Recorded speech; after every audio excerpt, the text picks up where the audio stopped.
তোমার কাছে আমি দুষ্টু, ভালো যে আর সবাই। মিতিরদের কালু নীলু ভারী ঠান্ডা কভাই। জ্যোতিষ ভালো, সতীশ ভালো, ন্যাড়া নবীন ভালো। তুমি বলো ওরাই কেমন ঘর করে রয় আলো।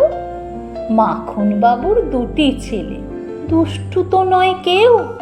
গেটে তাদের কুকুর বাঁধা করতেছে ঘেউ ঘেউ। পাঁচকড়ি ঘোষ লক্ষ্মী ছেলে, দত্ত পাড়ার গদাই। তোমার কাছে আমি দুষ্টু, ভালো যে আর সবাই। তোমার কথা আমি যেন শুনিনি কখনোই। জামা কাপড় যেন আমার সাপ থাকে না কোনোই। খেলা করতে বেলা করি, বৃষ্টিতে যাই ভিজে। দুষ্টুপনা আরও আছে, অমনি কত কি যে। বাবা আমার চেয়ে ভালো, সত্যি বলো তুমি। তোমার কাছে করেননি কি একটুও দুষ্টুমি? যা বলো সব শোনেন তিনি, কিচ্ছু বলেন না কো। খেলা ছেড়ে আসেন তিনি, যেমনি তুমি ডাকো।